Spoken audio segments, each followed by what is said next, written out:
Tonight, we don't open our story with war drums or the clash of steel. No royal banquet, no glittering court. Instead, we begin with something far more intimate and far more pungent. Hygiene.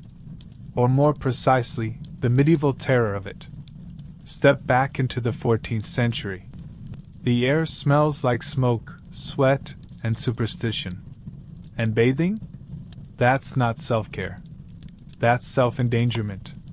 Because in this world, to soak in warm water wasn't soothing, it was suicidal. People believed that warm water opened your pores like little doors, and behind those doors waited plague, death, and maybe even the devil himself. Bathing became a ritual of risk. Every drop that touched your skin could carry damnation. But it wasn't always this way. Once upon a time, the bathhouse was a place of health and joy. Monasteries had them. Noble estates had them. Even townspeople, dusty from the road, would pay to steam and soak. The ancient Romans had left behind not only roads and aqueducts, but also their love of the spa.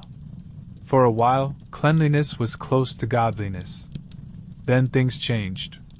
Steeped in fear and shame, people slowly began to see water not as purifier, but as threat.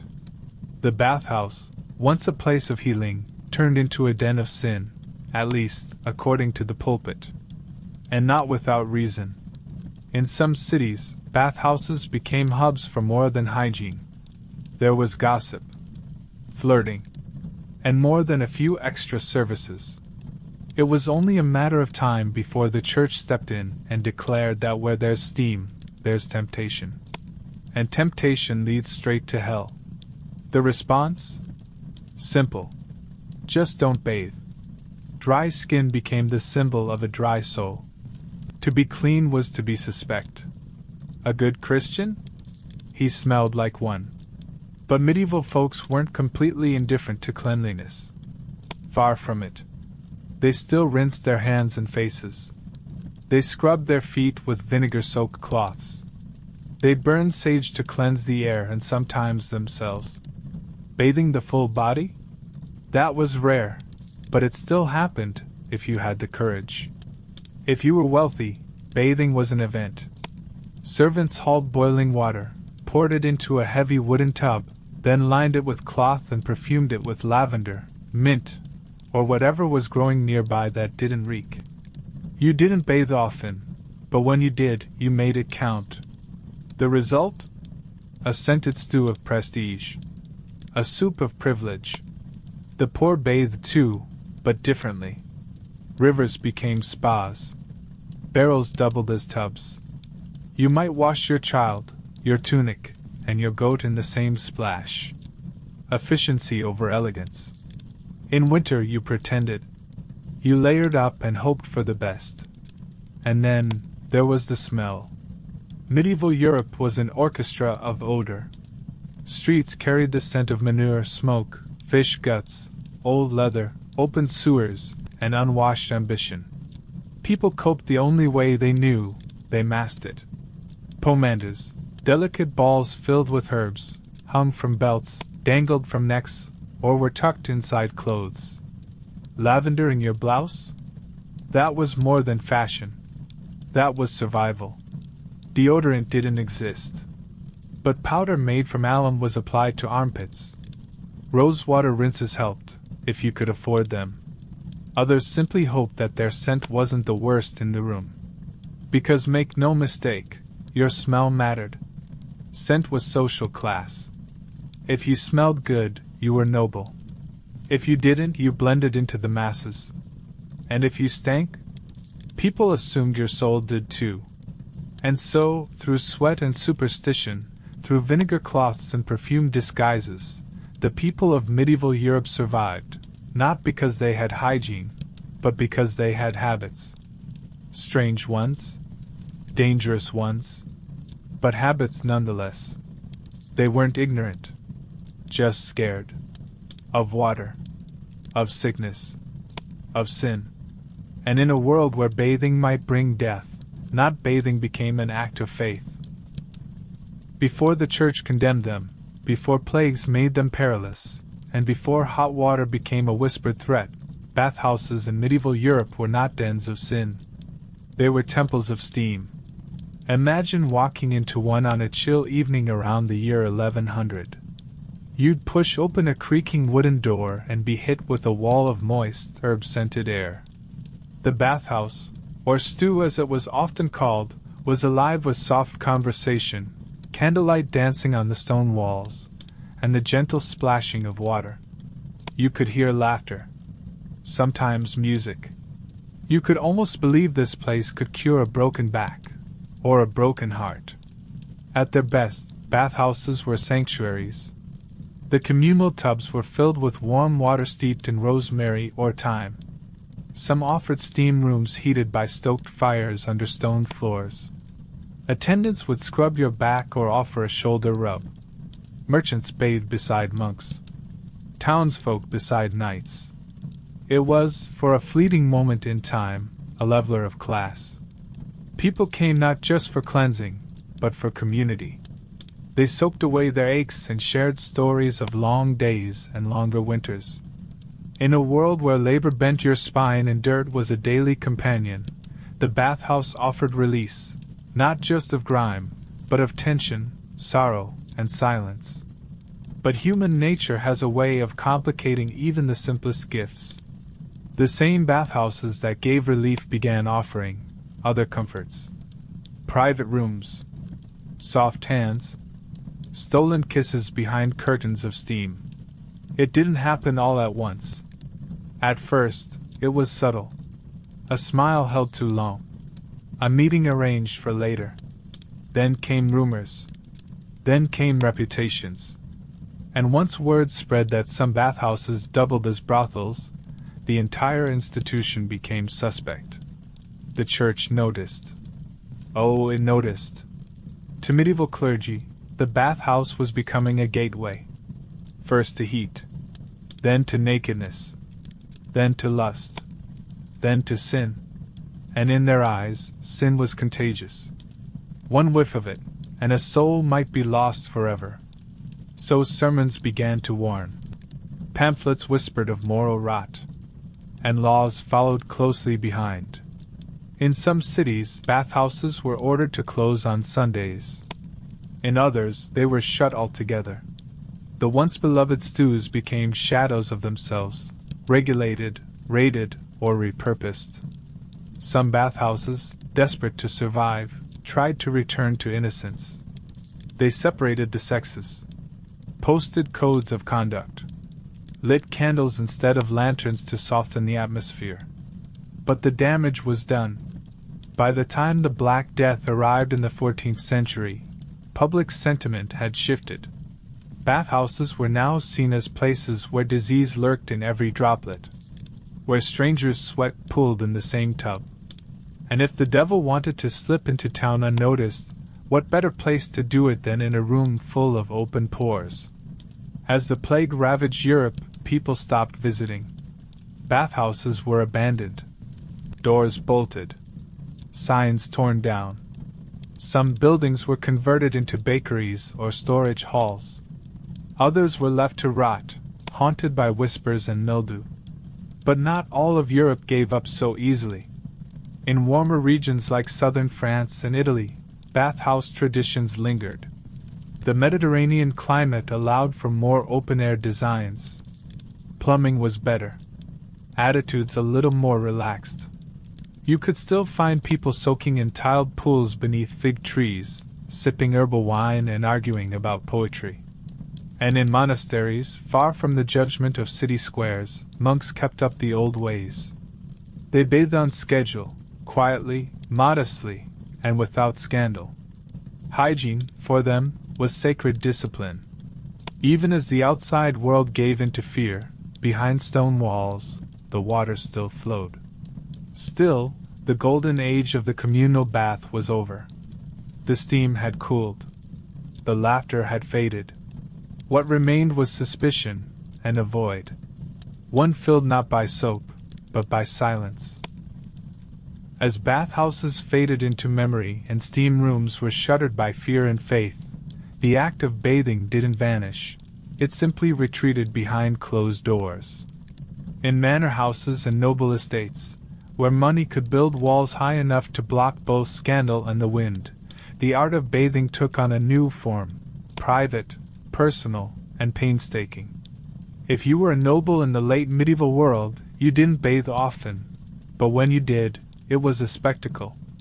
Servants would haul cauldrons of boiling water from the kitchen hearth up to your chambers, pouring it slowly into a large wooden tub lined with linen. No plumbing. No taps. Just muscle, heat, and patience. The bath itself was a luxury stew. Lavender, rosemary, sage, or mint were sprinkled into the water, not merely for fragrance, but to ward off disease. Some added rose petals, others slices of citrus. You might be sitting in something that smelled like herbal tea and looked like soup, and you were the chicken. But the nobility didn't bathe alone, at least, not always. A spouse might share the tub. Children sometimes joined. On occasion, servants helped with the scrubbing, often reluctantly and always from a respectful angle. Modesty was expected, except when it wasn't. Tubs were rarely placed in bathrooms. In fact, bathroom as we understand it didn't exist. Baths happened in bedrooms, in front of fireplaces, or in curtained alcoves. Privacy was a spectrum, and depending on your status, you either had too much of it or none at all. For all its opulence, even noble bathing had limits. Hot water cooled quickly. Refilling it meant restarting the entire laborious process. And the aftermath? A wet floor, soggy linens, and an awkward dampness that lingered like the ghost of hygiene past. Meanwhile, down the road, and down the ladder of society, the poor had their own rituals. No servants. No tubs. No herbal brews. Just rivers, barrels, and rainwater. A wooden basin might serve for washing babies, laundry, and livestock, sometimes in that order. A barrel set outside during a summer storm could become the cleanest water you'd see for weeks. Bathing, for peasants, wasn't about luxury. It was about necessity. A muddy stream might double as a wash house. A warm pot over a fire might provide just enough water for a sponge bath with a scrap of cloth. In winter, the cold turned water to ice and skin to resolve. You didn't bathe unless you had to. And when you did, you made it count. In some villages, people gathered at the same washing spots, small creeks or stone basins carved by time and community. Stories were traded while sleeves were rolled. Gossip echoed with each splash. And while full-body immersion was rare, washing faces, hands, and feet was routine. Clothing played its part. Linen, worn closest to the skin, absorbed sweat and oils. Changing and laundering this layer became a substitute for washing the body itself. In this way, a clean shirt was more than clothing, it was an act of survival. And what of children? They were washed with care when water was available, often by mothers who sang as they scrubbed. Songs helped the children endure the chill.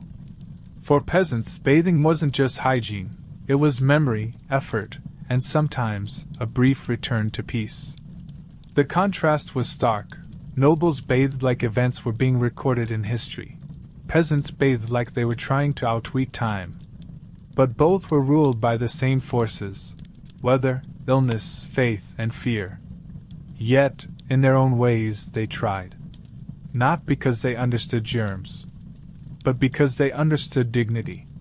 Because even in a world of mud and manure, people still wanted to be seen. Cleanliness wasn't about science. It was about pride. About showing that, just maybe, you hadn't given up entirely. And so, while one bathed in perfumed linen and the other in cloudy river water, both chased the same thing: a fleeting moment of freshness in a world that rarely offered it. When full-body bathing faded from daily life, people didn't give up on hygiene. They just adapted. Across medieval Europe, a new routine emerged. one that embraced partial cleanliness with all the devotion of a full soak. Welcome to the era of the sponge bath, a delicate dance of dabbing and dignity. Let's start with the truth: people still got dirty. Roads were dusty, homes were smoky, and animals were everywhere. You couldn't walk a mile without collecting the countryside on your hem. So, something had to be done. In noble households, the solution was ceremony. A small basin of warm water would be prepared, often with herbs steeped in it, lavender to calm, sage to cleanse, mint to cover the truth. A cloth, not a sponge in the modern sense, was dipped in the mixture and gently wrung out. Then the real work began. Hands, face, feet, and armpits. These were the high-traffic areas. They got the most attention. Everything else? Well, that depended on the day. If you were lucky or had someone assisting you, the process was almost relaxing. If you were alone, it was more like a silent negotiation between modesty and mildew. But these were not casual affairs. For some nobles, the act of being wiped down was as intimate and ritualized as prayer. Servants would keep their eyes lowered, their hands steady, and their expressions unreadable.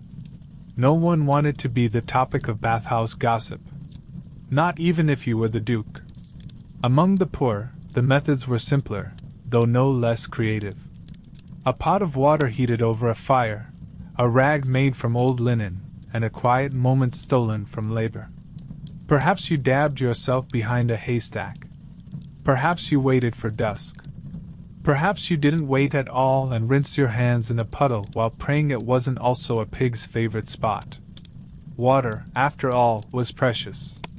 And sometimes, not entirely trustworthy. It could be cloudy, stale, even suspect. So many turned to vinegar. Yes, vinegar. When mixed with herbs or rosewater, it became a kind of antiseptic perfume, sharp, cleansing, and far less deadly than the local well. If you were fortunate, your cloth had been boiled. If not, you hoped yesterday's stains had faded enough to ignore. This wasn't laziness. It was survival. Laundry was labor-intensive, and linen wore down fast. So each dab of the cloth was done with care, preserving both fabric and face. And here's a curious fact. Despite the lack of daily baths, medieval people changed their undergarments more often than you might expect. The linen shift or shirt, worn closest to the body, absorbed the bulk of sweat and grime. Wash that, and you extended the illusion of cleanliness. Sometimes twice a week. Sometimes even more. For the sick or elderly, sponge bathing was often the only option. Caregivers, usually family, sometimes clergy, would prepare the water with reverence. They might even chant or pray as they worked, believing that cleanliness wasn't just physical, it was spiritual. Monasteries upheld this belief most clearly. Scheduled washings, often before meals or services, were considered acts of purity. Not full-body bathing, mind you, but hands and face, done with sacred intent. Clean skin, clean soul. But let's not romanticize it too much. Life still smelled. Dirt still clung. And even the most devoted sponge bath couldn't stop lice from throwing a tiny festival on your scalp. Yet, in their own quiet way, these small acts mattered.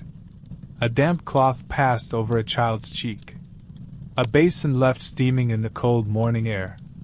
A vinegar rinse dabbed gently on a widow's temple before church. These weren't just chores. They were affirmations. I am still human. I still care. I still try. And so, between the grand baths of nobility and the freezing rivers of the poor, there lived this in-between world. A world of warm cloths, worn hands, and whispered routines passed down like heirlooms. It was a world that understood that sometimes, in the absence of perfection, almost clean was clean enough. If medieval cleanliness was a tightrope walk, then hair was the balancing pole. Too oily, and you were a peasant, too neat, and you were suspicious. In an age without shampoo, conditioner, or hair dryers, keeping your head presentable required not just effort, but creativity, resilience, and a bit of bravery. Let's start with the myth. People didn't all walk around with tangled bird nests on their heads. That's the stuff of cartoons. The truth? Hair was taken seriously, especially by women, and even more so by those who could afford mirrors. But what did washing hair actually look like? Rarely, for starters. Water was considered risky, remember? So full hair washes were infrequent. Maybe once a month. Maybe once a season.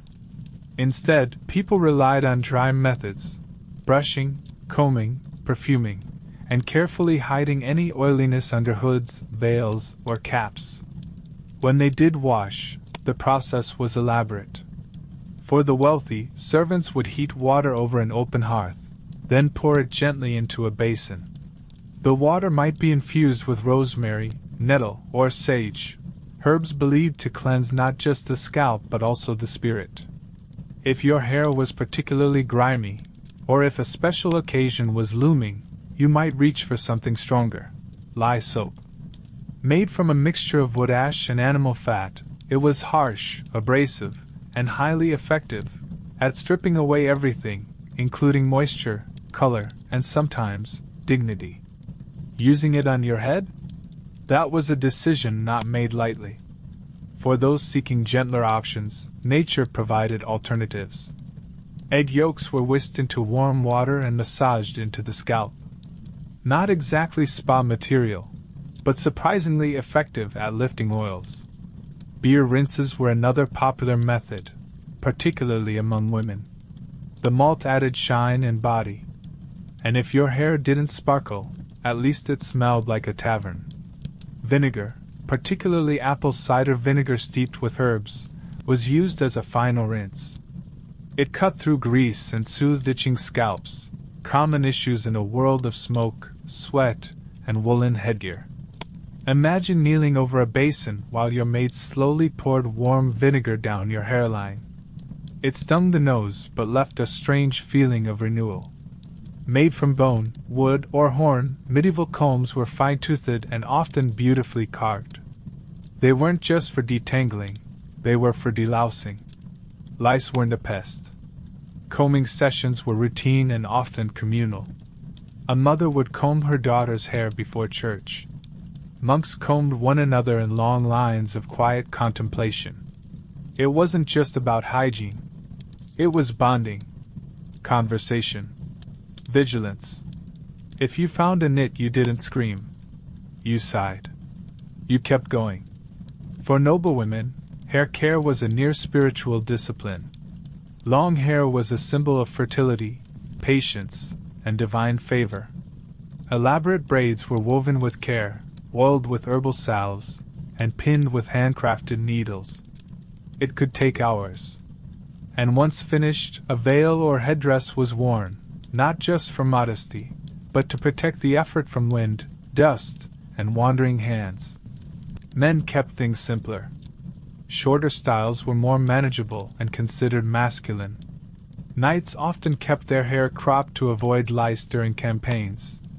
Priests sometimes shaved their crowns entirely, the tonsure, both as a sign of humility and a practical lice prevention measure. Of course, there was always danger. Tales circulated of women leaning too close to candles and lighting up like human torches. It wasn't just tragic.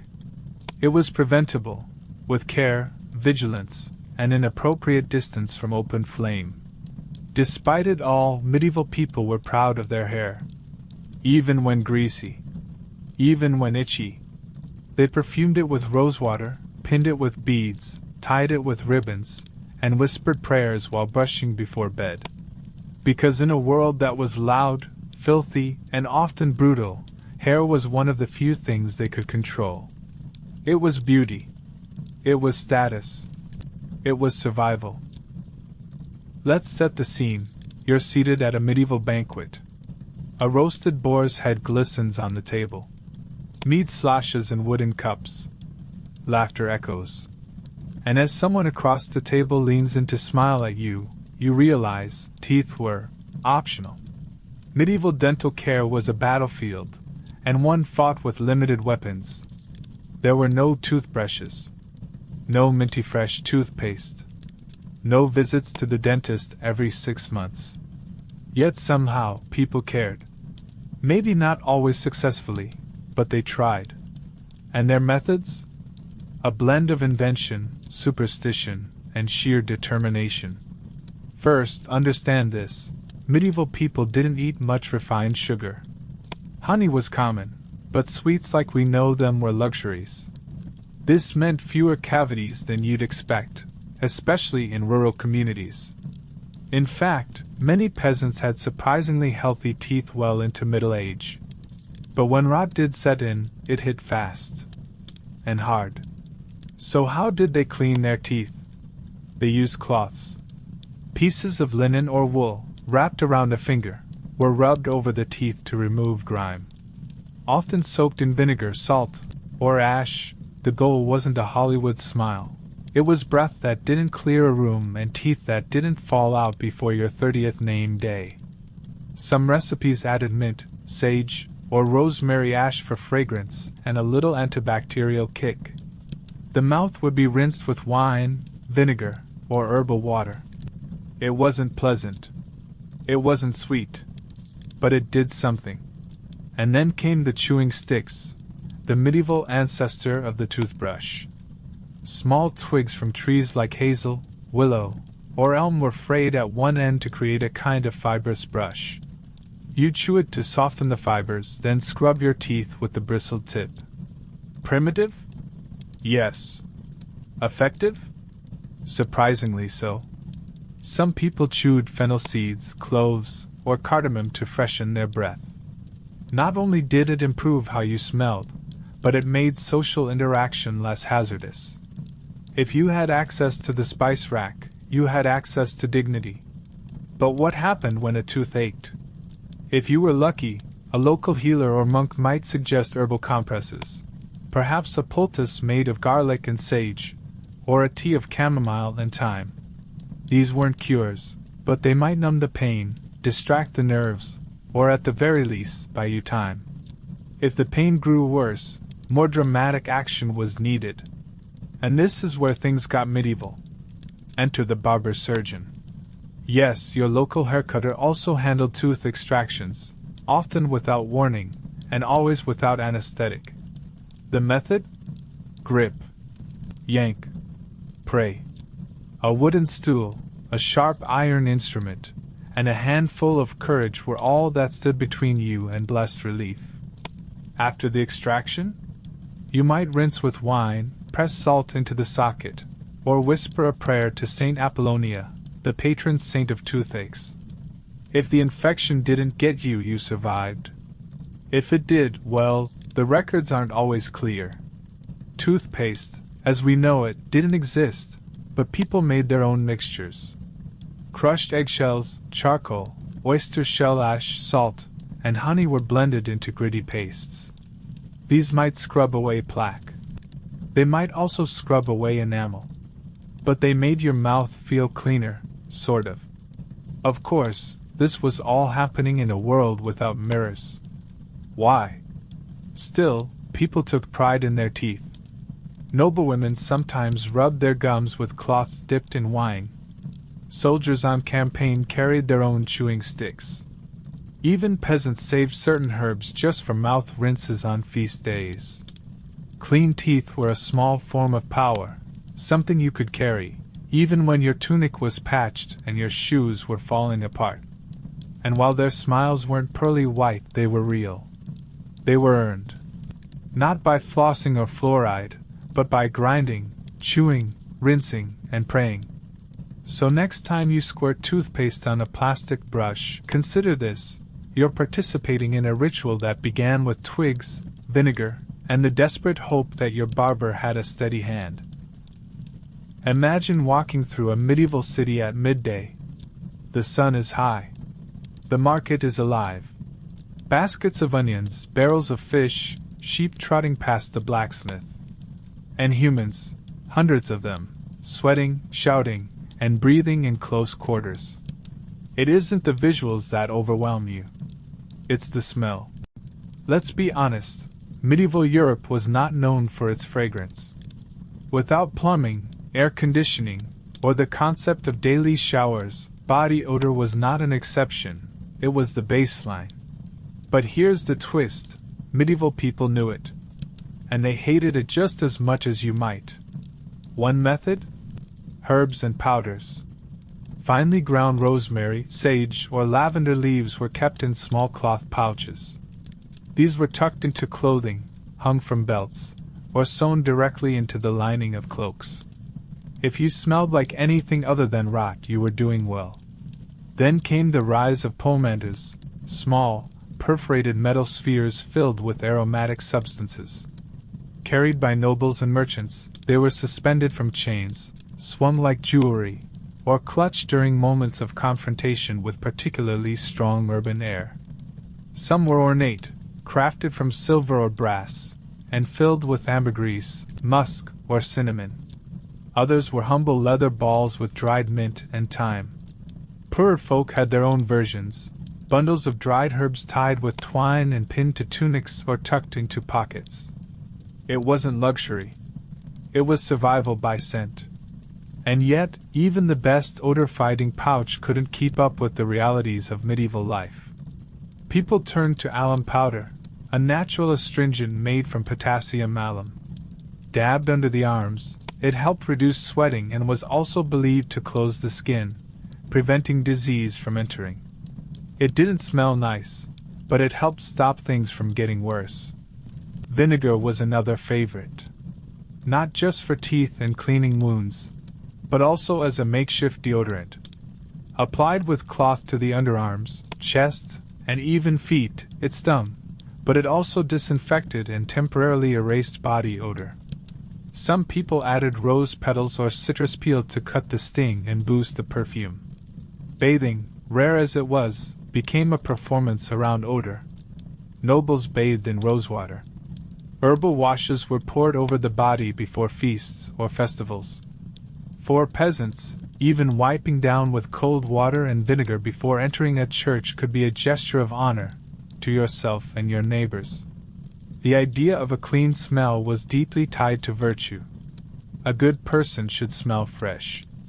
A bad smell? It wasn't just poor hygiene.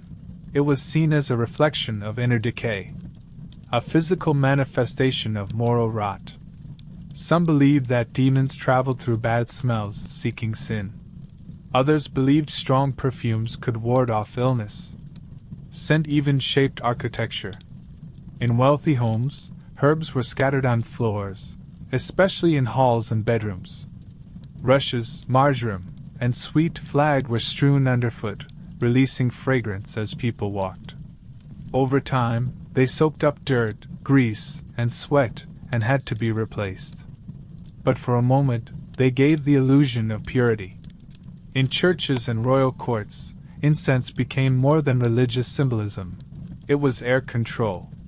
The wafting smoke of frankincense or myrrh masked not just spiritual burdens, but very human ones. Of course, not everyone succeeded. Some smelled terrible. Some embraced it. There were jokes, poems, even punishments for unholy stink. In some cities, rules existed for how many days a butcher could wear the same apron before being fined. But most people tried. They layered linen to absorb sweat. They washed when they could. They dried their clothes in wind and sun. They whispered to herbs and prayed that no one stood too close in confession. Because in a world where you couldn't change your station, your scent might be all you had. A whiff of rosemary, a pocket of mint, a hint of vinegar and rose. It was dignity in a pouch, identity in powder, hope masked in fragrance. Before anyone spoke a word, before a single handshake or coin exchanged hands, you were already judged by your clothes. In medieval Europe, what you wore was who you were. Fabric was not just protection from the elements. It was a form of identity, a declaration, a defense. And most importantly, it was layered. Forget t-shirts and trousers. Getting dressed in the Middle Ages meant wrapping yourself in meaning. Each layer served a purpose, some for warmth, some for status, some for modesty, and some simply because the previous layer hadn't been washed in a month. Let's start at the skin. The base layer was usually made of linen, the medieval person's secret weapon against dirt and sweat. Linen absorbed oils and grime, and it could be boiled clean. Both men and women wore linen shifts or shirts underneath everything else. If you couldn't afford soap or fresh water, you could at least change your linen. In fact, people often measured cleanliness not by the smell of your skin, but by the whiteness of your underlayers. Above that came the wool.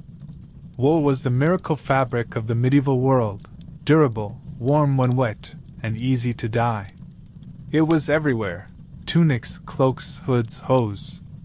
You could wear it plain or embroidered, lined or raw. A coarse brown wool tunic marked you as a peasant. Deep blue or crimson? That told the world you had coin, or powerful connections. The colors themselves were coded. Dyes were expensive. Some, like saffron yellow or Turin purple, were reserved for royalty or clergy. Bright colors declared wealth and confidence. To step outside with a bare head was scandalous in many towns. Headwear wasn't just fashion, it was morality. Women wore veils, wimples, or coifs, depending on their age, marital status, and social station. Men sported hats, caps, or hoods, sometimes layered with fur in winter. The higher the class, the more elaborate the hat, and the more useless it was in actual weather. Footwear, too, was telling. The poor trudged in leather boots or wooden clogs, patched again and again. The wealthy wore pointed shoes so long they had to be tied to the knee. Some cities banned excessively long toes on shoes, less for safety, more for vanity. And then there were the layers upon layers in colder months. Cloaks lined with fur. Double wool hose. Mittens made from scraps of old tunics. Even straw was stuffed between garments in winter to trap heat. You looked bulky. You looked ridiculous. But you didn't freeze. Of course, not everything was practical. Court fashion often bordered on absurd. Sleeves so long they dragged in mud. Gowns so tight they had to be stitched closed while worn. Men's tunics shortened over time until they resembled, well, let's just say not everyone was amused. But clothing wasn't just for looks or warmth. It had spiritual meaning. Monks wore habits that symbolized humility. Brides wore blue to honor the Virgin Mary. Mourning clothes were sometimes unwashed or even torn. Cloth became language when words were dangerous. And then there was maintenance. You didn't toss things in a washing machine. Linen was boiled and beaten with wooden paddles. Wool was brushed, dried, and aired, never soaked, or it would shrink to the size of a child's glove. Stains were treated with chalk, breadcrumbs, or even urine. Yes, really. Medieval problems required medieval solutions. Owning more than 3 full outfits was rare. Most people rotated 1 or 2, repairing them endlessly. Patches became stories. Stitches were prayers. To mend was to endure. And if you lost your clothes through fire, debt, or theft, you lost more than warmth. You lost dignity, identity, even freedom. Many runaway serfs were caught not by their faces, but by what they wore. So the next time you dress without thinking, remember this: in the medieval world, every thread carried weight. Every layer was a statement. And every outfit was a shield against the cold, the church, and the judgment of strangers. Let's talk about what no one wants to imagine, but everyone in the medieval world had to face, sometimes several times a day. Where did all the waste go? Because while castles may dazzle, and banquet halls may shine, the truth is, everyone poops. And in a world without plumbing, toilets, or even the idea of flush, every trip to relieve yourself came with a choice, and usually, a smell. Let's start at the top. If you were royalty, nobility, or lucky enough to live in a castle, you had access to a garderobe, a private latrine built into the stone wall, often projecting out over a moat, or emptying into a pit below. Imagine a stone bench with a hole in it, perched above a vertical shaft. Beneath, nothing but gravity and the hope that no one is walking below. Sometimes, dried herbs like mint, sage, or even lavender were scattered in the chute to combat the stench. Occasionally, servants dropped lime down to accelerate decomposition. But let's be clear, this was no golden throne. It was cold, drafty, and deeply unpleasant during a windy winter night. And yet, it was luxury.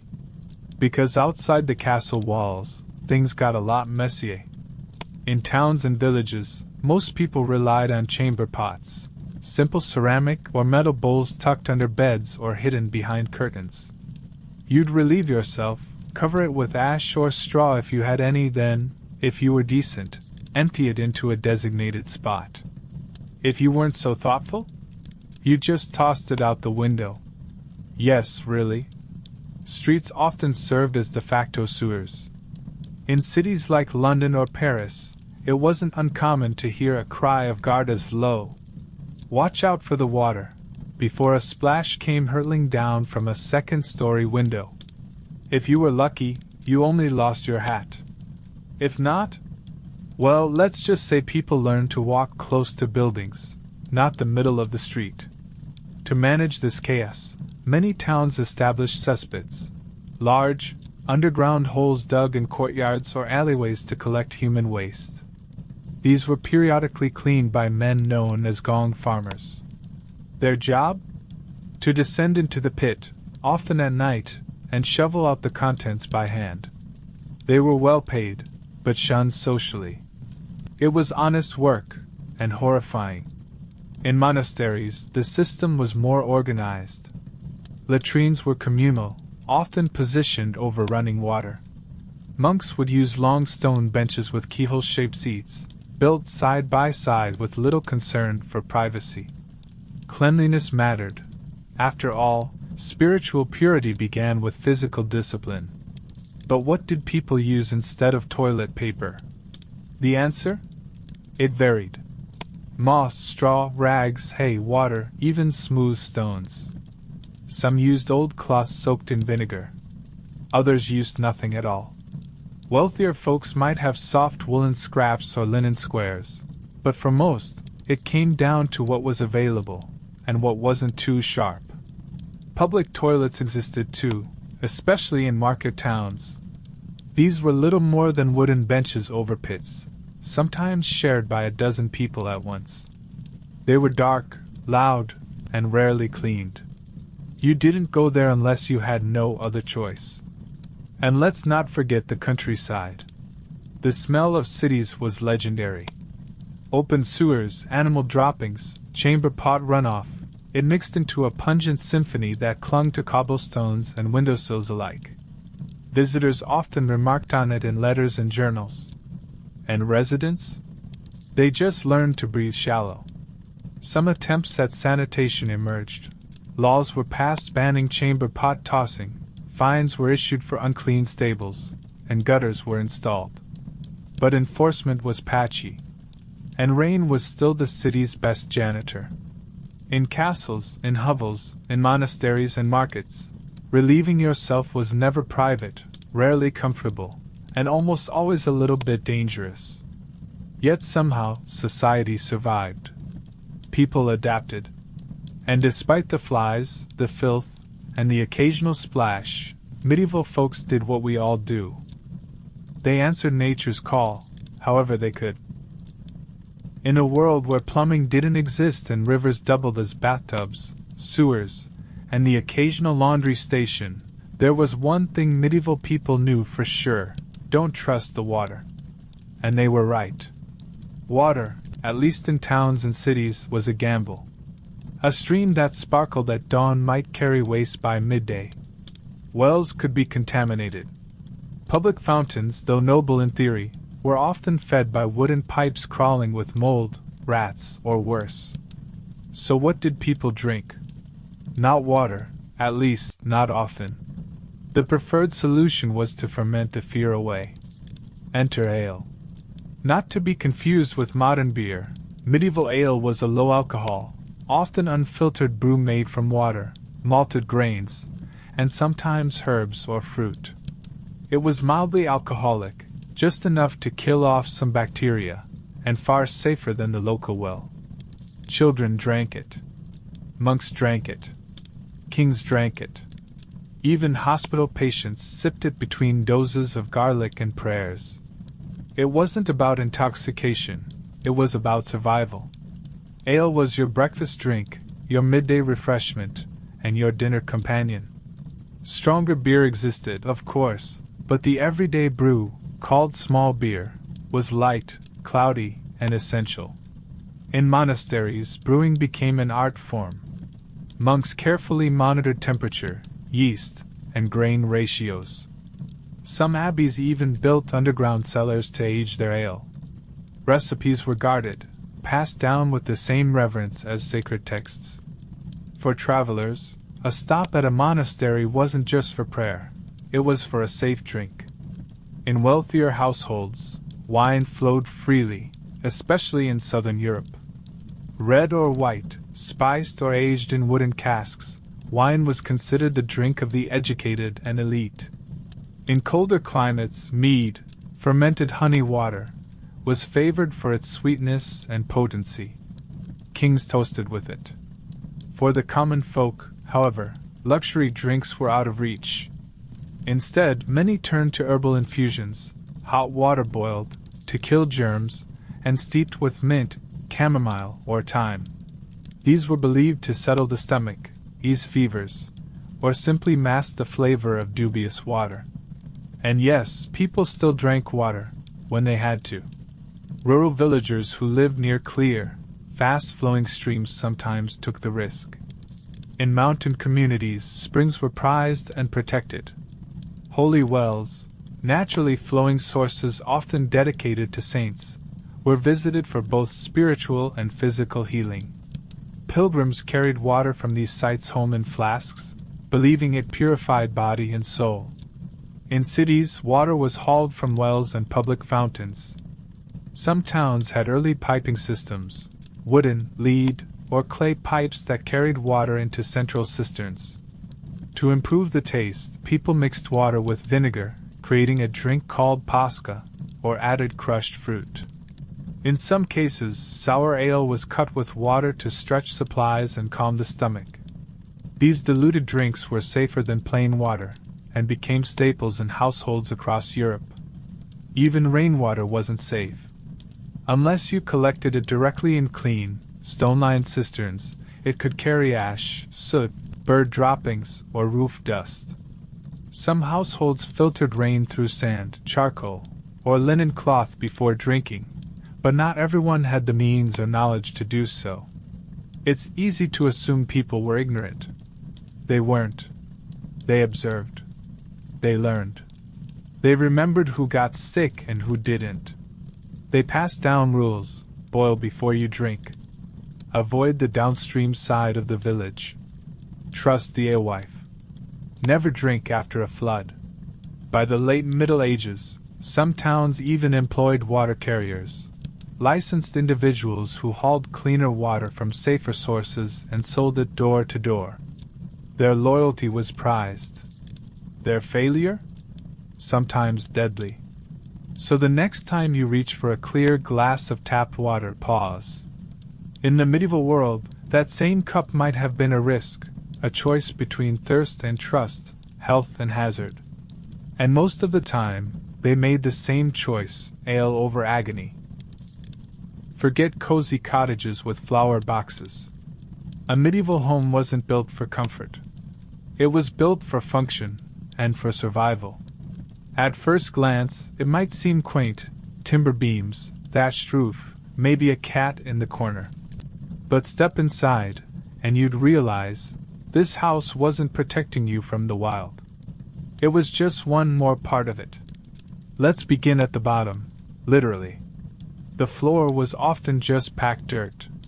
Not tiled, not planked. Dirt. If you were lucky, it had been stamped down and swept with heather brooms or covered in rushes, long grasses, reeds, or straw laid out in layers. Sometimes scented herbs like chamomile or sweet woodruff were mixed in to improve the smell.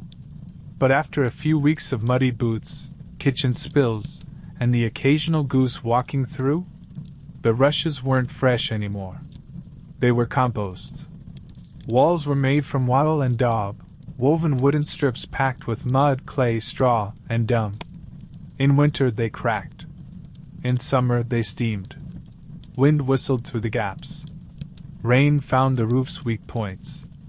The roof itself was usually thatch, bundles of straw or reeds tied tightly to wooden beams. Thatched roofs were excellent at keeping out rain but welcomed rodents, birds, and the occasional wandering snake. In dry summers, they caught fire like tinderboxes. One stray spark from the hearth, and your home became a bonfire. And speaking of hearths, the hearth was the center of it all. More than a fireplace, it was your stove, your heater, your light source, and your spiritual heart. Families cooked over open flames. Cauldrons hung from iron hooks, stews simmered for hours, and smoke drifted upward, slowly, toward the smoke hole in the roof. If you didn't have a chimney, and most didn't, the smoke simply gathered and seeped out wherever it could. The result?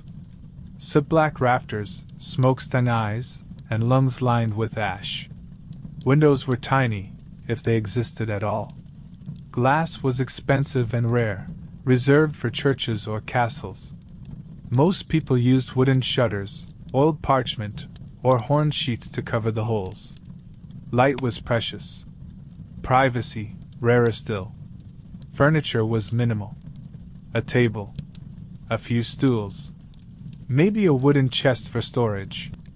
Beds, if they existed, were platforms of wood topped with straw mattresses, covered in linen or rough wool. Fleas and lice were constant companions. Some beds were built into the walls like cupboards, others were just piles of fabric. You didn't lie down to luxury. You collapsed into practicality. Some households placed the oldest and youngest in the center of the bed, flanked by stronger bodies to shield them from cold drafts. In winter, this became strategy. In summer, it became sweaty chaos. But it kept everyone alive. And the animals? Oh, they lived with you. Chickens in baskets. Pigs near the door. A goat in the corner. The warmth they gave off wasn't just welcome. It was calculated. A house with animals inside was warmer by several degrees. And if they made a mess, so did the humans. Storage was improvisational. Dried herbs hung from the rafters. Cheese and meats were salted and wrapped. Jars of preserved vegetables lined shelves, if shelves existed. Everything else was kept in sacks, barrels, or under the bed. Personal items? A brush, a cup, a rosary. Maybe a knife. Maybe a comb. If you owned more than a dozen objects, you were either wealthy, or a hoarder by medieval standards. Despite the clutter, the drafts, and the dirt, there was pride in the home. Floors were swept. Firewood was stacked. Icons or crosses adorned the hearth. Dried flowers hung for luck. When visitors came, the best stool was offered. A warm bowl was shared. And stories, oh, the stories, filled the smoky air like incense. Because a medieval home was more than its walls. It was where generations overlapped. Where life and death happened in the same breath. Where a single hearth burned not just to cook stew, but to carry memories. You may have slept on straw, but you dreamed like a king. You'd think after a long day of fieldwork, butchering, baking, or just trying not to catch the plague, people in the Middle Ages would drop into bed and sleep like stones. They didn't. In fact, medieval sleep wasn't one solid block of 8 hours. It was broken, segmented, ritualized, social, and often cold. Let's begin with the concept of first sleep and second sleep. Yes, you read that right. People didn't sleep straight through the night. They went to bed shortly after sundown and slept for 3 or 4 hours. This was first sleep. Then they'd wake up, naturally, in the middle of the night. Some read scriptures by candlelight. Others stoked the hearth, said prayers, or visited the privy.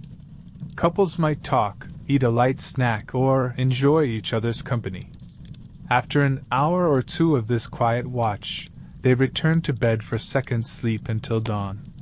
This rhythm was so common, it appears in medical texts, diaries, and even court records.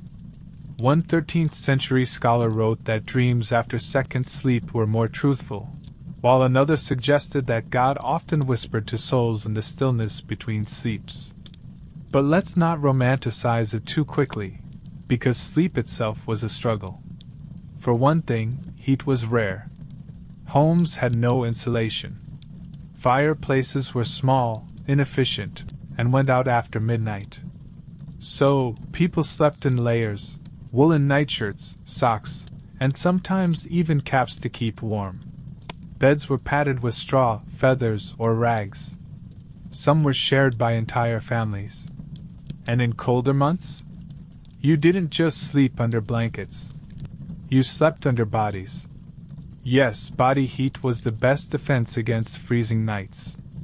Families, especially in the countryside, often shared a single bed or straw mattress. The strongest, warmest bodies, usually young adults, slept at the edges. In the middle, babies, the elderly, or the sick. They were tucked in like living treasure, protected by the mass of human warmth. Was it cramped? Absolutely. Was it awkward? Constantly. But it worked. In some cases, even animals joined the mix.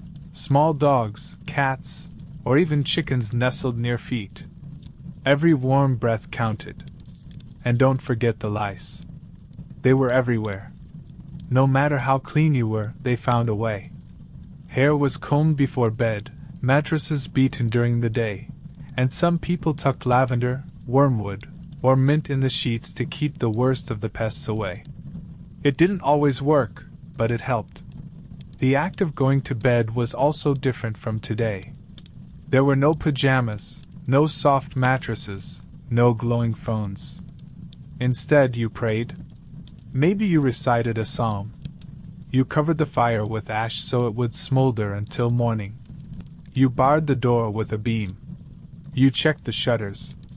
Then you slipped into the straw and hoped the wind didn't find the hole in the roof. In wealthier homes, things were a little more comfortable. Beds had canopies to trap heat. Pillows were stuffed with feathers. Servants might warm the sheets with heated stones wrapped in cloth. But even lords and ladies sometimes woke to find the fire out and the chamber cold as stone. In cities, noise was a different problem. Streets were loud, drunken brawls, barking dogs, roosters crowing before dawn. Houses were thin-walled. Sometimes you heard your neighbor cough through the plaster. Sleep wasn't silence. It was endurance. And still, people dreamed. They murmured in their sleep. They rose for matins, midnight prayers in monasteries. They cuddled close to loved ones or stared into the darkness, and wondered if the world outside their door would still be there come morning. Because medieval sleep wasn't guaranteed. A fire might catch. A fever might rise. An enemy might knock. But in those precious hours between dusk and dawn, wrapped in wool and straw, warmed by the breath of others, people found rest. Not perfect sleep, but human sleep. Real, raw, fragile, and enough to carry them to another dawn. If the hearth was the heart of the medieval home, then the table was its soul. But don't be fooled, this wasn't the age of forks, individual plates, or casual conversation over wine and cheese. A medieval meal wasn't just about food. It was about hierarchy, ritual, and rules carved deeper than the roast itself. Let's set the scene. You're in a noble hall. The fire is roaring. Torches flicker against stone walls. Long wooden tables stretch across the room. The air is thick with the scent of roasted meat, boiled vegetables, and humanity. This isn't just dinner, it's theater. And the first rule? Where you sit defines who you are. The high table, raised on a platform at one end of the room, is reserved for the lord, lady, and honored guests. It's where the best cuts of meat arrive first, where the freshest bread is served warm, and where salt, yes, salt, sits in gleaming silver bowls. Salt wasn't just seasoning. It was status. To be above the salt meant you sat close to the Lord, a person of rank and respect. To sit below the salt? You were still welcome, but everyone knew your place. At lower tables, soldiers, stewards, scribes, and servants ate by rank. Even eye contact had limits. You didn't raise your cup without permission.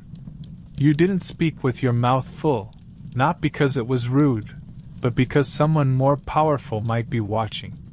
The meal began with hand washing, a small ritual overseen by attendants who poured rosewater or herbal-infused water over the fingers of seated guests. Napkins were rare. Clean hands were your invitation to eat. But what did you eat? That depended on the season, your location, and your rank. In noble households, meals were feasts of meat and spectacle. Roasted venison, spiced beef, pigeon pies, honey-glazed ham. Fish was served on religious days. Trout, eel, or salted cod, often shaped into elaborate molds that looked like swans or mythical beasts. Bread was everywhere. Not soft rolls or fluffy loaves, but trencher bread, stale, thick slices used as edible plates. They soaked up meat juices, gravy, or stew, and once finished, could be eaten, given to the poor, or fed to the dogs. Waste was frowned upon. Vegetables? They existed: leeks, onions, cabbage, and root vegetables, but they were often boiled into mush. Spices, imported at great cost, were sprinkled not for flavor, but for status. A heavy dose of cinnamon or cloves announced your wealth louder than a silk tunic. Wine was diluted. Ale flowed freely. But for peasants, meals were simpler and tougher. Pottage was the staple, a thick stew of grains, beans, herbs, and whatever vegetable or scrap of meat was available. It simmered constantly, sometimes for days, with new ingredients added as others were eaten. A never-ending pot of survival. Bread was coarser, darker, and often made with barley or rye. Fresh meat was rare. Eggs, cheese, and seasonal fruit filled in the gaps.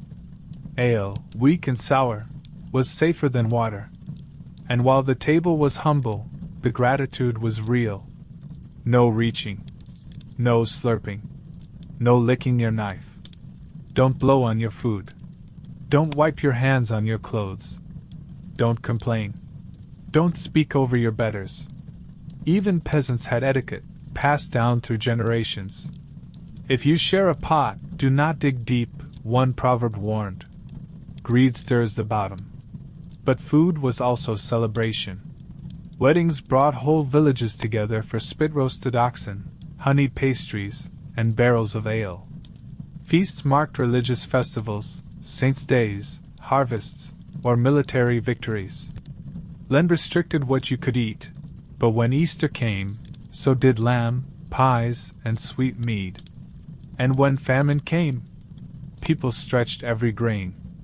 Acorns were ground into flour. Tree bark became broth. Rats, cats, even shoe leather, if boiled long enough, passed as meals. Hunger stripped away rank. In starvation, everyone sat at the same table. But most days, food was a rhythm. A heartbeat. A sign that, for now, you'd made it through another day. In a world where bathing was rare and chamber pots were shared, one might think table manners were optional. But in truth, the medieval table was a place of strict order, silent rules, and symbolic gestures. Because if you broke the wrong custom at the wrong table, you didn't just embarrass yourself, you insulted the hierarchy. Let's start with the weapon of choice, the knife. There were no forks. Not yet. Not at most tables. Spoons existed, but they were usually personal. So the knife became the tool of civilization, and the test of it. You brought your own. It was sharpened before the meal. And once seated, you used it not just to cut food, but to show your refinement, or lack thereof. You didn't stab your bread. You didn't lick the blade. And under no circumstance did you wipe it on your sleeve. A gentleman sliced with care, passed it politely if asked, and never, ever, gestured with it. At least not unless he intended to duel afterward. Now let's talk hands. Medieval etiquette emphasized clean fingers, but not idle ones. Guests were expected to eat with 3 fingers, never the full hand. Using all 5 was seen as gluttonous, beastly. The 3-finger rule came from religious ideals, a balance of need and grace. It separated you from the animals. If the food was shared, and it often was, you dipped your bread, not your fingers, into sauces or stews. Double dipping? That wasn't just frowned upon. It was recorded, remembered, and sometimes punished. And yes, people shared plates, or rather, trenchers. 2 guests to 1 slab of bread acting as a dish. If your seatmate ate quickly, you got less. If they dribbled, you got wet bread. Choosing a trencher partner was half luck, half gamble. Some even brought personal salt to avoid communal disgrace. Drinking, too, followed codes. Cups and goblets were passed around. You didn't gulp. You didn't swish. You didn't drain the whole thing unless you wanted to signal challenge or disdain. Taking small, measured sips showed self-control, and implied that you weren't secretly a barbarian. A noble table was not a place for idle gossip. You waited until spoken to. You never interrupted. Flattery was welcome. Politics? Dangerous. Telling a joke could win you a favor, or a cold stare from a priest seated too close to the salt. And if you were at a banquet, things became even more complex. Meals unfolded in courses, but not like modern restaurants. A course might include roasted meat, dried fruit, boiled grain, and fish, all at once. Guests selected carefully, avoiding combinations deemed imbalanced by medieval medicine. Food was thought to affect your humors, the balance of bile, blood, and phlegm. So yes, eating onions with pears could be scandalous. Or fatal, if you asked a monk with a medical scroll. After the meal came hand-washing again, often with warm water poured over fingers into a basin by a servant. Sometimes perfumed towels were passed. And occasionally, a spice tray was offered, candied fennel, cloves, or sugar-coated seeds, to freshen breath and signal the close of the meal. But what about peasants? They had rules too. Fewer, but no less serious. You didn't start eating before the head of the household did. You didn't reach across the table. You didn't take the last piece of bread unless offered. And if a guest joined your table, you gave them your best seat, even if that meant standing while they ate. Hospitality was sacred. To feed someone was to honor them. To deny food was a kind of social death. That's why, even in times of hunger, families stretched stew with water and split bread in halves too small to fill a child, just to offer something to a guest. Because a medieval table, at its heart, was not just a place of hunger. It was a space of trust, of memory, of survival, where every gesture spoke louder than words, and every crumb, every cup, every shared trencher told a story not just of who you were, but what you valued. Long before shopping malls and supermarkets, before storefronts and streetlights, there was the medieval market day, chaotic, muddy, loud, and absolutely vital. It wasn't just where people bought food or fabric. It was where communities breathed, where gossip spread faster than plague, and where a single misplaced coin could change your week. Market day came once or twice a week, depending on the size of the town.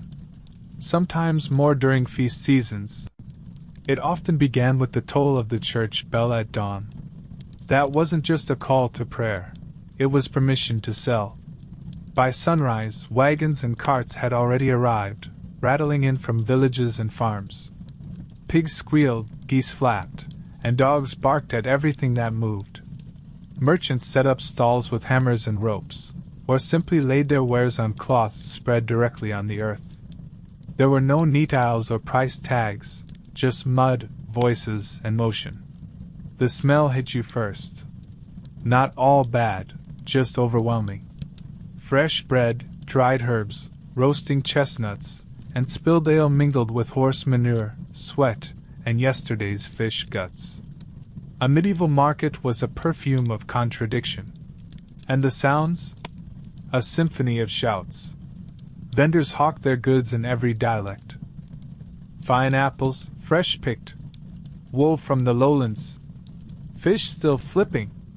3 onions for a farthing. No rot, I swear it. Beneath the din, barter ruled. Coins were useful, silver pennies, brass tokens, or even foreign currency if the town was near a trade route, but so was trade in kind.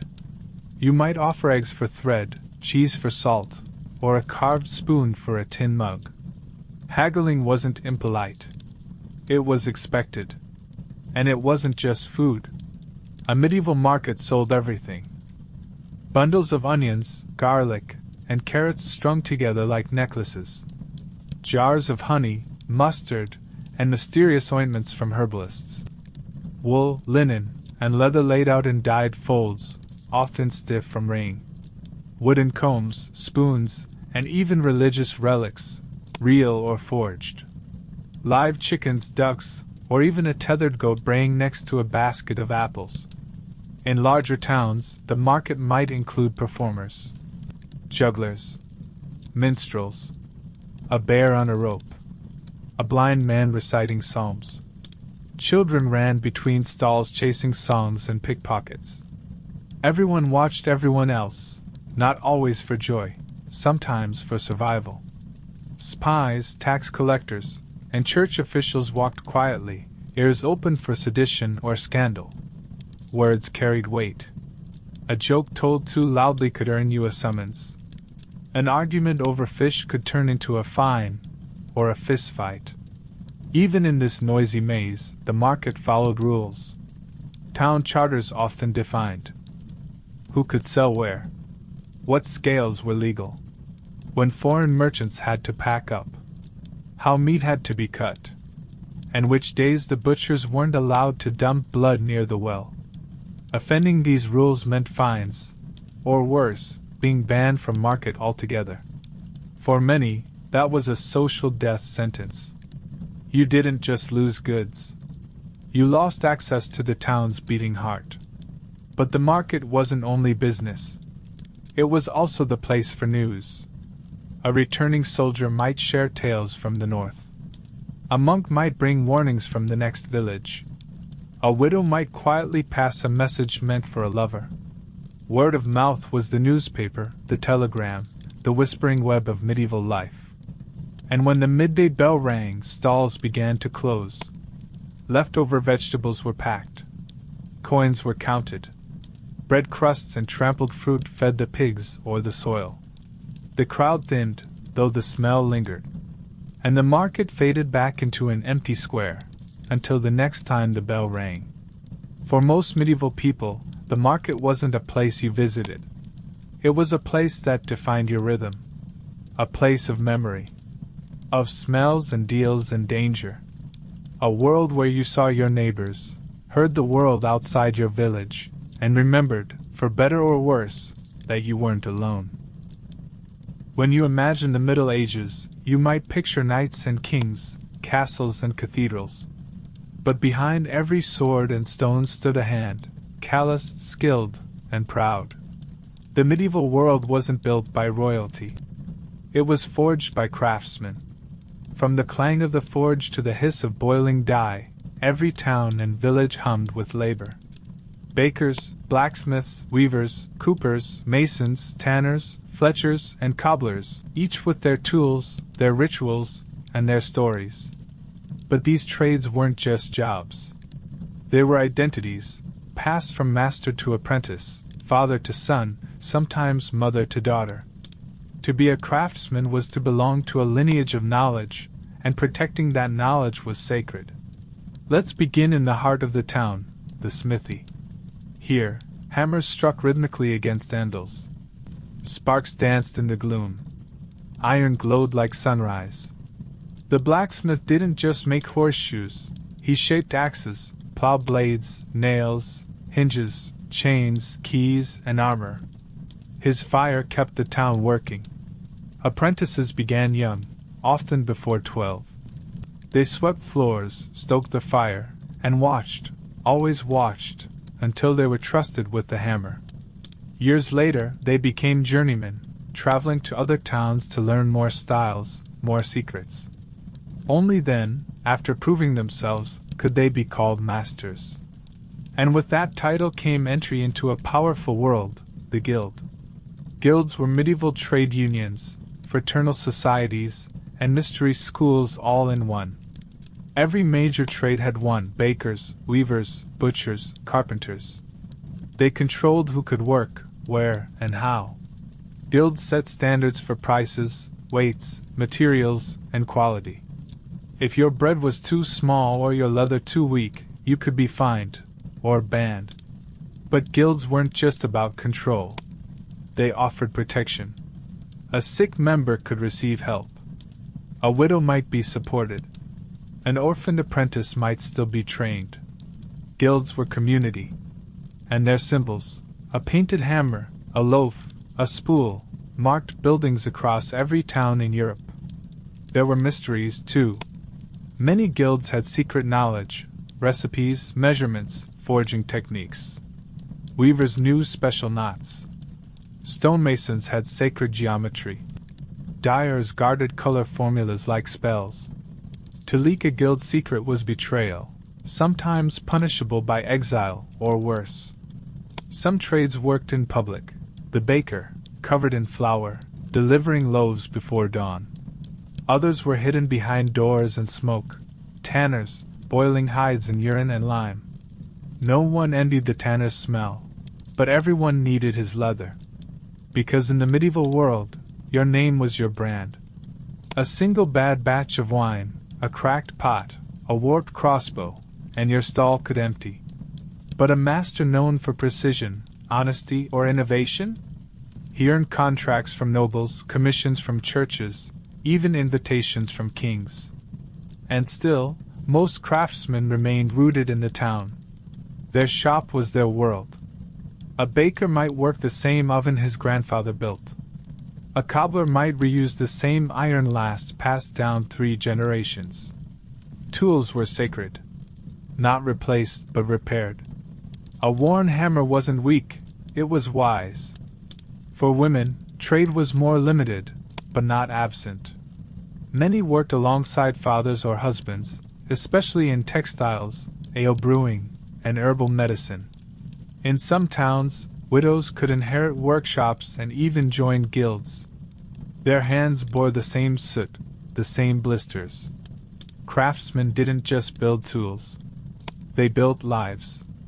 Churches, ships, doors, swords, spoons. Everything you touched, walked on, ate with, or wore bore the mark of a tradesman who rose before dawn and worked until dusk, not for fame, but for function. And as night fell, the clang of hammers faded, the looms grew quiet, and smoke curled gently from chimney tops. The town slept, cradled by the labor of hands that never stopped shaping the world. When we picture childhood, we often imagine toys, games, schoolbooks, and sunny afternoons in grassy fields. But for a child in the Middle Ages, life was less about discovery, and more about duty. To be a medieval child was to grow up fast. From the moment you could walk, you were useful. You fetched firewood, scared birds from crops, carried water from the well, and held onto the goat's ropes so it wouldn't wander into the stew pot. Childhood wasn't a protected stage, it was the opening chapter of work. Let's begin at sunrise. You slept in a heap of brothers and sisters, curled in straw or on rough linen. Your shirt doubled as your pajamas. If you were lucky, you had shoes, though most children didn't wear them unless it snowed. Dirt became your second skin. The first task? Help with chores. If you were a girl, that meant feeding chickens, fetching eggs, spinning wool, or learning to bake bread. If you were a boy, you might follow your father into the fields, muck the stable, or sweep the workshop. There was no waiting for adulthood. It came for you. School? Only for the lucky, or the wealthy. In towns, boys might attend a church school, learning to read Latin and memorize scripture. Girls? Rarely. Some were taught at home by literate mothers or nuns, but most were expected to learn household arts, cooking, mending, midwifery. Still, even the busiest child found moments of play. Children invented their own games, rolling hoops, mock battles with wooden swords, chasing geese through the yard, or trying to balance on one leg longer than your cousin. Pebbles became currency. Sticks became horses. Mud became a kingdom. They played in packs, siblings, neighbors, apprentices. There were no playgrounds, but plenty of ditches to jump, hills to roll down, and barns to climb. When a fair or festival came to town, it was magic, ribbons, music, juggling, gingerbread, and the smell of roasted meat. For a moment, even grown-ups smiled. Some toys did exist. Spinning tops, rag dolls, whistles, carved wooden animals, all made by hand, often by family. But the best games were improvised, racing snails, drawing pictures in ashes, or telling scary stories by firelight. And yes, there was mischief. Boys dared each other to steal apples. Girls teased the village goats.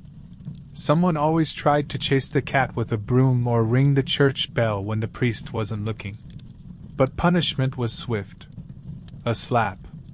Extra chores. A lecture laced with Latin if your parents were particularly cruel. Older children took on more serious roles. By 7 or 8, you might be sent to live with another family as a servant or apprentice. This wasn't abandonment, it was training. You scrubbed floors, carried messages, listened, watched, and learned. If you were lucky, the master treated you kindly. If not, you endured. At 10, a girl might begin helping with births. At 12, a boy might be sent to sea. By 14, you were expected to think like an adult. Some were married. Some joined monasteries. Some never made it that far. Because childhood came with risk. Disease didn't spare the young. Neither did hunger. Accidents in fields or near fire were common. Infant mortality was high. Parents often gave children the names of dead siblings, as if expecting fate to test them again. But love remained. You see it in the lullabies passed down, in the careful braiding of hair before church. And when the day ended, after chores, scraped knees, a crust of bread for supper, you huddled near the hearth, listening to stories told by grown-ups. Tales of saints, dragons, tricksters, and wolves. You didn't know which were true. You only knew they made you feel less alone. Then you curled back into your straw pallet, the fire dying behind you, and dreamed not of castles or treasure, but maybe of shoes that fit, of a pie all to yourself, or of being just a little taller than your older brother. Because for a medieval child, dreams were free, even when nothing else was. Forget roses and whispered poetry under moonlight. In the medieval world, marriage wasn't just about love, it was about land, livestock, lineage, and survival. And yet, hidden beneath contracts and customs, love still found a way to bloom, sometimes in daylight, sometimes in secret. Let's start with the truth. Most marriages were arranged. Especially among the nobility, marriage was a strategic alliance. A bond between families. A chess move played with bloodlines. A noble daughter might be promised before she could walk. A second son might marry into a wealthy merchant family to gain influence. Every vow was inked in inheritance. But even among peasants, marriage was rarely spontaneous. Families discussed dowries, household roles, and future plans. A small patch of land, a goat, a chest of linen, these weren't gifts. They were negotiations. And once agreed upon, the couple's union was often as binding as any royal pact. And yet, there was choice. Sometimes. In many villages, especially by the late Middle Ages, young men and women could refuse matches, though it was risky. A girl might face shame for turning down a suitor. A boy might be labeled arrogant for rejecting a dowry. But when hearts stirred, when eyes met across a harvest field or at market, the rules bent. Courtship began subtly. A boy might carry water for a girl's family. She might leave a ribbon at his door. Glances were exchanged in church pews.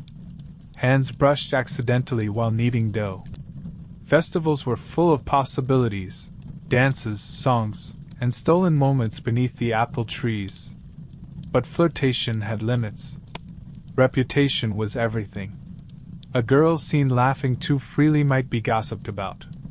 A boy who lingered too long near the baker's daughter might be questioned by her brothers. Once a match was approved, there was a betrothal, a formal engagement, often sealed with tokens, rings, gloves, or a coin split in half. Witnesses were present. Promises were spoken. And from that day forward, the couple was nearly as married could be. Breaking a betrothal could lead to fines, shame, or even legal disputes. Then came the wedding. Church bells rang. Guests gathered. The ceremony, often held at the church door, was short but sacred. Vows were exchanged in Latin. Hands were bound, sometimes literally, in the ancient custom of hand fasting. A blessing was given. Then came feasting, dancing, and enough ale to make even the priest loosen his sandals. For noble women, marriage meant politics. A husband could be decades older. Sometimes she never met him until the altar. Her duty? To manage the estate, bear heirs, and hold her tongue. Yet some became powerhouses, wise stewards, respected advisors, even regents in times of war. For peasant women, marriage meant labor. Shared fields. Shared debts. Shared blankets. She cooked, spun, fetched, birthed, and bartered. But she also laughed, gossiped, and danced when she could. And though the church preached obedience, many husbands knew the household turned on their wife's will. And what of love? It existed. Fiercely. Quietly. Often dangerously. There were ballads about it. Poems written for secret lovers. Stories of girls who fled with stable boys and boys who pined for milkmaids. There were heartbreaks, betrayals, and marriages of convenience that turned, unexpectedly, into companionship. Some couples grew into affection, learning each other slowly over years. Some never did. And some, lucky, rare few, found both duty and desire wrapped in the same woolen cloak. Widowhood often brought freedom. A widow could remarry, own property, even run a business. Some chose not to remarry at all, preferring independence to another round of compromise. In the end, medieval marriage was a tapestry, woven of vows and veils, of duty and defiance. Every thread held weight. Every union changed lives. And even when the world expected arrangement, sometimes, affection still crept in like sunlight through shutters. If you committed a crime in the Middle Ages, you didn't just fear the gallows. You feared the gossip, the priest's glare, and the weight of a justice system that could be as arbitrary as it was brutal. Because in this world, innocence wasn't always protection, and guilt could be proven with fire or ice. Let's start with the basics. Medieval Europe had laws, many of them. Some handed down by kings, others shaped by the church, and many more based on custom, whispered from judge to bailiff to executioner. The local lord held great power. He could fine, flog, imprison, or pardon, depending on his mood, his favor, or the size of your bribe. But for the common folk, the face of justice was often the manorial court, a gathering held in the village or town square. Picture this: a bench beneath a tree, peasants gathered nervously, a steward reading from a worn scroll. No wigs, no gavels. Just names, accusations, and decisions. And what were the crimes? Some were small. Stealing grain from a neighbor's field. Letting your pigs trample someone's garden. Skipping church on feast days. These might earn you a fine, a few days in the stocks, or the humiliation of carrying a heavy stone around the village for all to see. But others were deadly serious. Theft, adultery, witchcraft, murder, blasphemy. These could cost you your hand, or your life. And how did they determine guilt? That's where it gets medieval. There was trial by ordeal, a terrifying method believed to reveal divine judgment. In some villages, you might be forced to plunge your hand into boiling water. If your skin healed cleanly after 3 days, innocent. If it festered, guilty. Or you might be tied up and thrown into a river. Sink, innocent, but possibly drowned. Float, guilty, clearly held up by evil forces. Trial by combat was also an option. 2 men fought, and the victor proved his righteousness. In some places, even women could duel, armed with clubs standing in pits. It wasn't honor. It was survival. If you were lucky enough to get a formal trial, a jury of villagers might decide your fate. But remember, they probably knew you, knew your family, knew that time you insulted the miller's wife. Objectivity was not guaranteed. And punishment? Oh, it was designed to be seen. Stocks in the square held thieves and drunkards. Pillories displayed liars and cheats. Floggings were public events, a rhythm of whip and scream. Branding, mutilation, and amputation were all considered valid deterrents. You stole once? You lost a finger. Twice? A hand? The church wielded power as sharp as any sword. A whispered heresy could land you before the Inquisition. Confession, repentance, and penance were expected, but sometimes even that wasn't enough. To die excommunicated meant eternal damnation. Even so, not all justice was cruel. Some lords were fair. Some priests were merciful. Towns had watchmen, not just to enforce rules but to keep peace. Some crimes were forgiven with a fine or a public apology. A repentant thief might be spared. A wronged neighbor might accept an offer of bread, tools, or a mended fence. And don't forget the power of reputation. In small communities, memory was justice. A lie from 10 years ago could return when you needed help. A good deed done quietly might save your name. People whispered names in the market, remembered who paid debts, who beat their wives, who helped carry the dying home after the plague. Justice was layered, uneven, sometimes kind, often terrifying. And yet, people believed in it. They believed in fairness, in penance, in the idea that wrongs could be righted, that God watched, that truth, however muddy, would rise. And so, they lived carefully, not just to avoid punishment, but to avoid being seen as wrong. Because in the Middle Ages, guilt wasn't only a sentence. It was a shadow that followed you, whispered behind your back, carved into your name. You wake up drenched in sweat, your pulse racing, your skin flushed and burning. In today's world, someone might hand you a thermometer and call a doctor.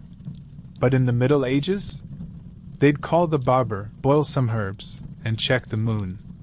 Welcome to the realm of medieval medicine, a place where science met superstition, and where curing a headache might involve prayer, poultices, and leeches. At the heart of medieval medicine was a theory passed down from ancient Greece, the four humors. According to Galen and Hippocrates, the body contained four vital fluids: blood, phlegm, yellow bile, and black bile. Health came from balance. Illness? That meant something was out of alignment. Too hot? You had excess blood. Too sluggish? Too much phlegm. Melancholy? Black bile ruled your soul. Angry or feverish? Yellow bile burned within. So the treatment didn't target the disease, it targeted the imbalance. Let's begin with the most famous method, bloodletting. Whether by knife, leech, or cup, removing blood was thought to restore harmony. Barbers, who doubled as surgeons, were often the ones to do it. They tie a cloth above your elbow, slice a vein, and collect the blood in a bowl marked with lines, to measure the right amount. Too little, and the treatment failed. Too much, and, well, no more illness. Or breathing. Leeches were popular too. Kept in jars, fed with milk-soaked cloths. They were applied behind ears, on wrists or underarms. Patients lay still while the creatures gorged. Some believed leeches were more gentle than knives. Others just closed their eyes and prayed. But blood wasn't the only tool. There were herbs, hundreds of them. Healers, monks, and wise women kept detailed records of plants and their powers. Lavender for calming, sage for digestion, garlic for infection, feverfew for headaches. These herbs were brewed into teas, poultices, or tinctures, mixed with wine, vinegar, or honey. A healer might place warm compresses on a swollen joint. A priest might whisper prayers while waving incense. A village woman might chew a root, spit it into cloth, and wrap it around a fevered child's foot. Healing wasn't sterile. It was intimate, messy, hopeful. And then there were astrological charts. Doctors consulted the stars before treatment. Certain days were favorable for bleeding. Others were cursed.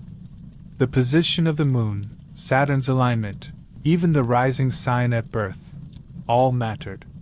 Broken bones were set with splints and wrapped in linen soaked in wine or vinegar. Arrow wounds were probed with iron tools. Dental pain? The tooth came out, usually with force and without apology. Anesthetics were crude at best, mixtures of hemlock, poppy, and wine that might sedate or kill. Childbirth was another battlefield. Women delivered at home, surrounded by midwives and family. Herbal teas induced labor. Candles burned for saints. Salt was sprinkled around the room to ward off evil. The mother gripped ropes or wooden handles as she pushed. And if the child survived, and she survived, it was a cause for celebration. Because survival was never certain. Plague, infection, fever, burns. Even a small wound could fester and turn fatal. Doctors were consulted if the family had coin. If not, they turned to local healers, herbalists, or the church. Miracles were sought. Relics were kissed. Pilgrimages were made in desperation. And yet, people cared. They tended to their sick, washed foreheads, sang to soothe pain. They believed in healing, not just of the body, but of the spirit. A kind word, a warm poultice, a spoon of honey, a whispered prayer, sometimes that was enough. Or all they had. Because in a world where medicine was uncertain, care became sacred. Every leaf gathered, every leech applied, Every whispered invocation was an act of love disguised as medicine. And even when the cure failed, the intention lived on, in memory, in ritual, in the long, slow breath of someone who held your hand while you ached. In the Middle Ages, people didn't believe in the supernatural the way we believe in fiction or fantasy. They believed in it the way we believe in weather. It was simply part of life. The veil between worlds? Thin. The night?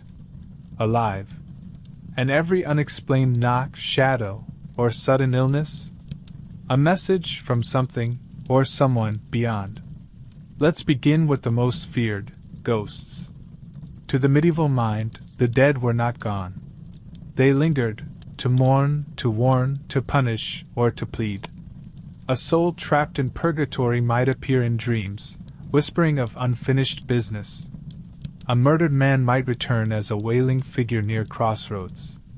Villagers spoke of restless spirits who wandered forests or churchyards, searching for prayers or revenge. And these weren't harmless apparitions. They could show rooms, sour milk, or even strike illness. A house where someone had died without last rites. Best to avoid it. Unless, of course, you had salt, or iron, or a good strong charm. Because charms were everything. Tiny sacks filled with herbs. Wooden crosses carved with care. Bones wrapped in cloth. Words etched in Latin no one could read but everyone trusted. Some charms were Christian, blessed by priests. Others were older, passed down from grandmothers who knew things. People wore them around their necks, tucked them under pillows, or buried them at doorways to ward off evil. A charm against fever, against infertility, against wolves, against witches. Ah, yes, witches. To fear magic was normal. But to be accused of practicing it? That was dangerous. Most witches were women, midwives, herbalists, widows, or simply the odd neighbor who talked to cats and never married. Accusations could begin with something simple: a bad harvest, a sick child, a cow that wouldn't give milk. Gossip grew. Fear spread. And soon, someone stood before a judge, forced to prove they hadn't cursed the village. In some places, this meant ordeal, being pricked with a needle to find the devil's mark. In others, it meant confession, often under torture. The line between healer and witch was thin, drawn in chalk, and easily rubbed out. But witches weren't the only danger. There were omens. A crow circling counterclockwise. A dog howling at a door. A candle that refused to stay lit. People noticed. People remembered. A woman who dreamed a fire might wake to find the barn ablaze. A man who heard whispers in the wheat might not survive the harvest. And then there were curses. To protect yourself, you turned to holy places. Churches were more than sanctuaries. They were shields. Holy water at the door. Icons kissed before bed. The ringing of church bells drove back storms and spirits. Saints were called by name, each with a specialty. Saint Apollonia for toothaches. Saint Anthony for lost things. Saint George for bravery. Saint Christopher for safe travel. Relics, bones, cloths, splinters of the cross, were believed to hold divine power. People traveled miles to touch them, to beg for healing, to be free of curses that no herb could lift. And beneath all of it ran a deeper truth: the world was alive. Trees had spirits. Rivers could rise in anger. Stones remembered blood. The wind carried secrets. Lightning was God's wrath. A child born under a red moon might have the sight. A woman who spoke during an eclipse might lose her voice forever. This wasn't fantasy. It was survival. Because in a world of famine, disease, war, and sudden death, people needed reasons. Needed patterns. Needed to believe there was meaning behind the madness, even if that meaning came from beyond the veil. And so, they whispered. They listened. They knocked 3 times. They crossed themselves when the candle flickered. They carried iron nails in their pockets and hung herbs above the cradle. Not because they were simple, but because they were watching the world with eyes wide open, searching for warnings where science hadn't yet looked. To live in the Middle Ages was to walk with God, or at least try to. Religion wasn't a corner of life. It was the whole house. It told you when to wake, when to fast, when to feast, and when to fall to your knees and weep with gratitude or guilt. It began with sound bells. Church bells marked every part of the day, from matins before sunrise to Compline after dusk. Their chime floated through fog and field, calling people not just to Mass, but to order, to structure, to rhythm. Even those who couldn't read time knew the toll of devotion. Every village had a church. Stone or wood. Big or small. It was the center of life. Baptisms, marriages, funerals, all passed through its doors. The priest knew your name, your sins, your family's secrets. And in a world full of chaos, he offered something rare, certainty. Inside, candles flickered. Incense curled like prayer made visible. Latin echoed from stone walls, mysterious, holy, often not understood, but deeply felt. Faith wasn't intellectual. It was visceral. But for many, the deepest expressions of devotion weren't found at home. They were found on the road. Enter the pilgrimage. To take the pilgrim's path was to shed the everyday, to seek healing, penance, or divine favor. You packed bread, a flask of wine, a walking stick, and hope. You might travel weeks to Canterbury, months to Santiago, years to Rome or Jerusalem. Along the way, you slept in barns, ate from strangers' hands, and prayed at roadside shrines. Your badge, a scalloped shell, a palm branch, or an iron cross, told others you were under divine protection. Sometimes it helped. Sometimes it didn't. Not everyone survived. But those who did came back changed, their feet calloused, their spirits cracked open like old stone letting in light. And what drew them? Relics. A piece of the true cross. A saint's finger bone. A vial of holy blood. These objects were believed to hold the presence of the divine. Pilgrims touched them, kissed them, wept before them.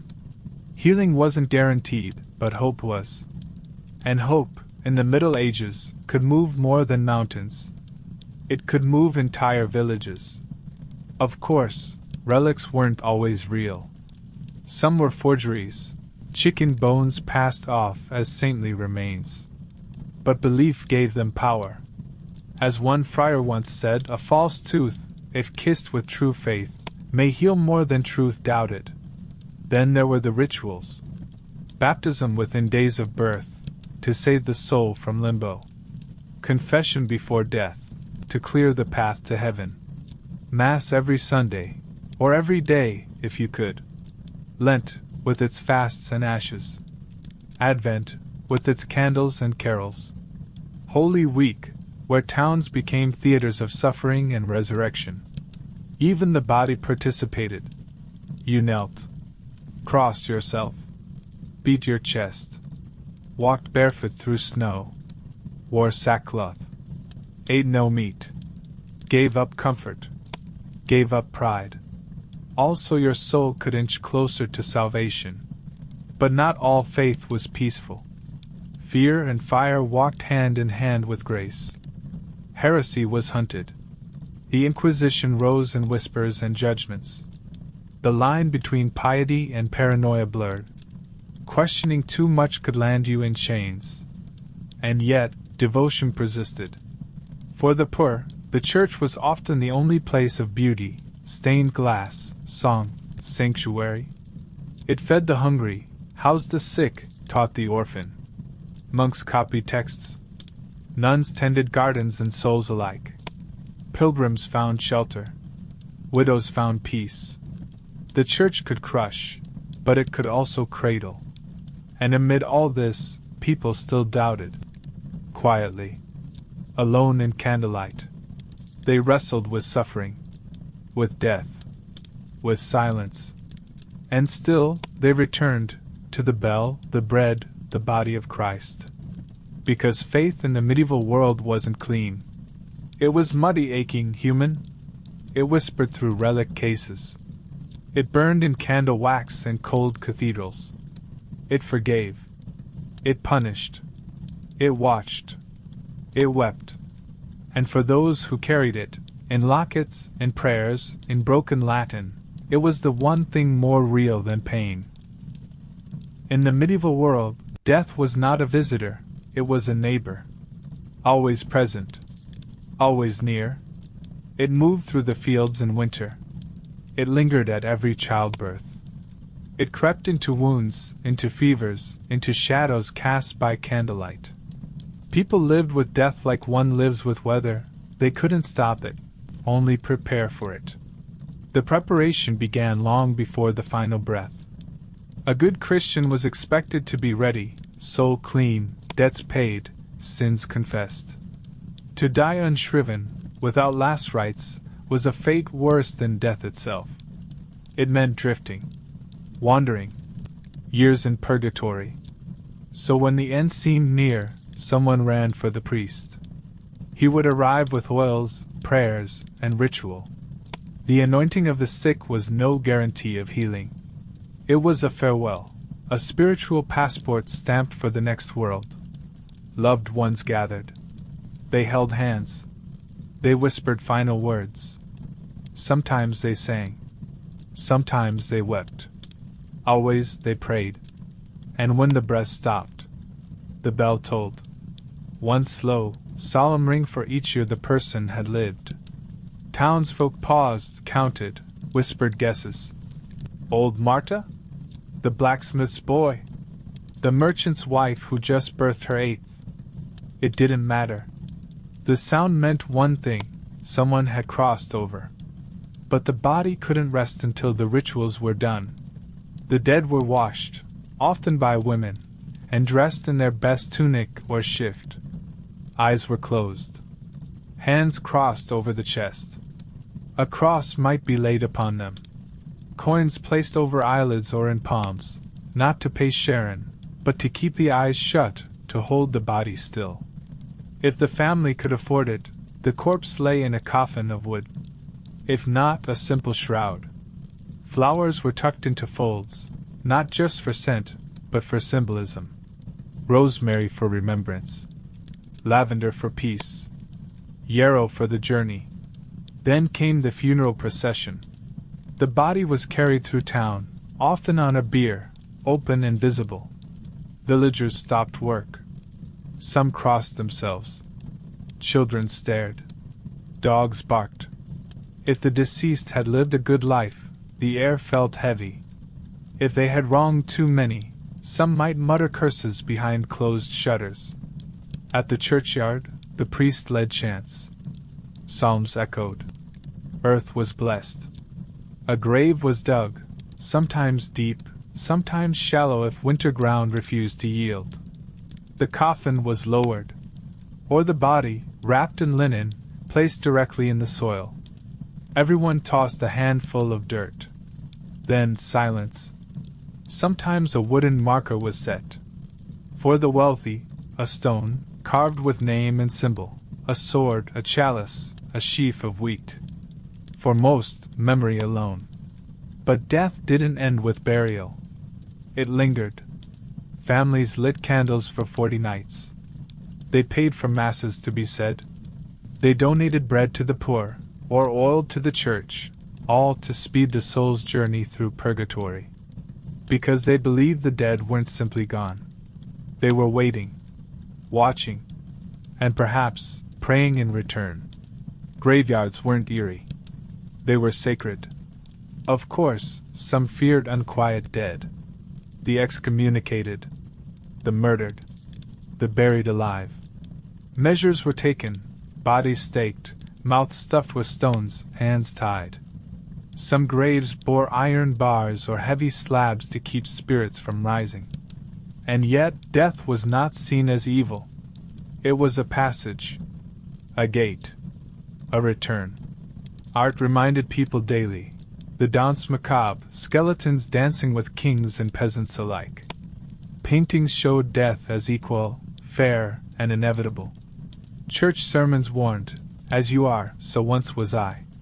As I am, so shall you be." So people wrote wills. They left cloaks to cousins, looms to daughters, knives to apprentices. They gave land to churches, forgave debts, asked to be buried near loved ones. They prepared. Because to die well, with dignity, with prayer, with peace, was the final task of life. And in that, medieval people found a strange comfort. A hope. A trust that beyond the grave, beyond the stone, beyond the tolling bell, something waited. Something eternal. You might think of the Middle Ages as all toil and terror, plagues, wars, famines, sermons. But beneath the hardship, the hunger, the weight of duty, medieval people knew something essential: how to celebrate. And when they did it loudly, joyfully, and often with both feet in the mud. Let's start with the calendar. It wasn't just a list of months. It was a rhythm of holy days, feast days, and festivals.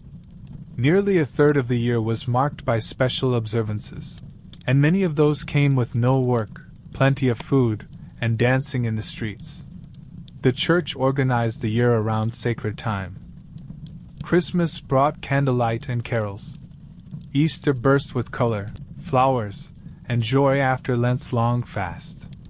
All Hallows' Eve whispered of spirits and remembrance. Saints' feast days honored the local dead with processions and meat pies. But villages added their own flair, a blend of pagan memory and Christian meaning. May Day, for instance, brought the maypole, flower crowns, and couples slipping off into the woods for more than just fresh air. Midsummer came with bonfires and jumping through flames for luck. Harvest festivals meant music, storytelling, and the kind of ale you didn't sip, you sang through. In towns, festivals were bigger, wilder. Guilds paraded through streets in costume. Bakers dressed as angels. Butchers wore crowns of garlic. Shoemakers danced in wooden clogs. Jugglers tossed apples. Acrobats balanced on barrels. Mystery plays were staged. Biblical tales acted out by locals with homemade props and dramatic flair. Noah's Ark might be a wagon full of painted chickens. Hell might be a smoky tent full of banging pots. And the food, oh, the food. After months of thin porridge and cold beans, feast days brought roasted meat, cheeses, fresh bread, and spiced wine. Communal tables were laid with whatever the village could offer. Pies stuffed with pigeon, pears, or both. Apple tarts, honey nuts, boiled puddings, fat sausages. Children darted between legs with sticky fingers and full cheeks. Even peasants feasted. Maybe not on venison or swan, but on salt pork, eggs, stew thickened with barley, and the warm comfort of being fed, together. There were fiddles, pipes, drums. Songs passed down by ear, filled with jokes, heartbreak, and local legends. People clapped in rhythm. Old men stamped their feet. Young girls spun in circles until they fell laughing. It wasn't elegant. It was earthy, real, alive. And they danced. Wild, spinning, jumping dances that made the mud fly and the skirts whip. Hands joined. Eyes met. Courtships bloomed in the space between steps. For a moment, class blurred. A farmer might dance with a reeve's daughter. A scullery maid might spin with a blacksmith. And let's not forget merrymaking's darker twin, revelry. When the ale flowed too freely, when the fire burned too long, mischief followed. Pranks, slurred confessions, an argument turning into a wrestling match in the mud. Because these festivals weren't just escape. They were pressure valves. They let laughter rise above sorrow. They reminded people they were more than labor, more than titles, more than sermons and taxes. They were human. People made masks from leather, painted their faces, told stories around bonfires, sang songs they'd learned as children and taught to their children's children. They remembered the saints. They honored the sun. They mocked the lords. They danced for the harvest. They prayed and they played. Even the poorest among them, even the plague-marked, the burdened, the bent-backed, they found moments to throw their heads back and laugh at a juggler dropping a turnip or a goose interrupting Mass. Joy was sacred. So yes, the Middle Ages were muddy, brutal, often short. But they were also filled with days where people gathered, lifted mugs, raised voices, and reminded themselves that they were alive. And that, in a world ruled by death, dogma, and dirt, was a festival worth having. The Middle Ages. A time of darkness, we're told. Of mud, misery, and madness. Of superstition and swords. Of short lives, dim minds, and long winters. But if you've walked with us through this story, through hearth smoke and harvests, pilgrimages and plague, lullabies and law, you know that version is a lie of omission. Because the truth is far more complex, and far more human. Yes, they lived close to death. But that made every breath sacred. Yes, they feared the unknown. But they still dared to hope. Yes, they bent to systems and lords and church. But they also danced when no one was watching. They told jokes. They fell in love. They raised children, buried them, and kept on going. And in doing so, they built our world. The roads we travel, the languages we speak, the books we read, the rights we hold, the laws we inherit, the rituals we still follow, all rooted in that so-called Dark Age. Not a time of ignorance, but of seeds quietly planted. Seeds of architecture that still holds cathedrals to the sky. Seeds of democracy, when townsfolk first dared to argue with kings.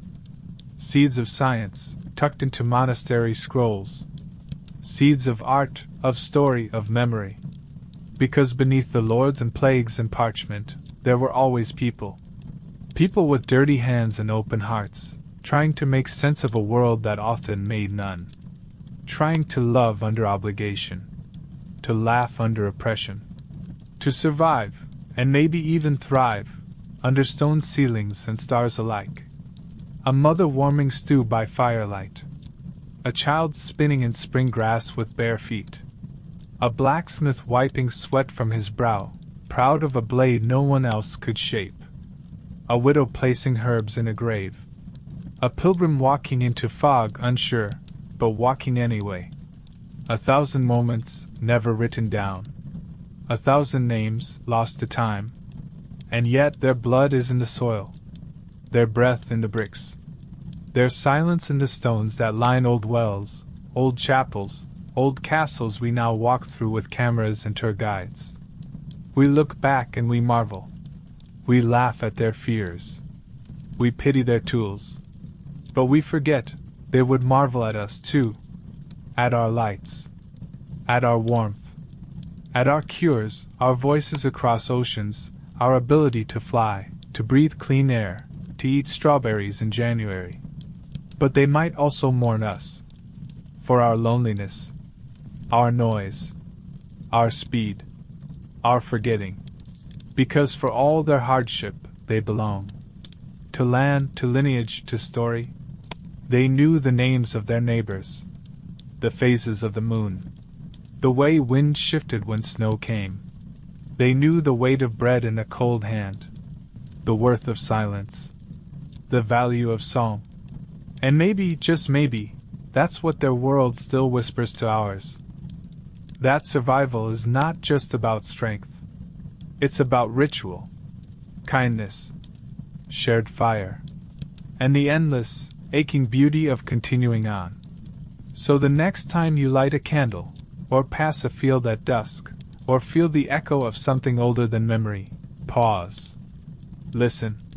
You might just hear the footsteps of someone who once stood exactly where you stand, who once feared exactly what you fear, who once hoped exactly like you hope.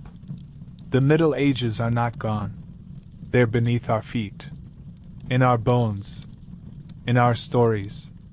And sometimes, if you're very quiet, they speak.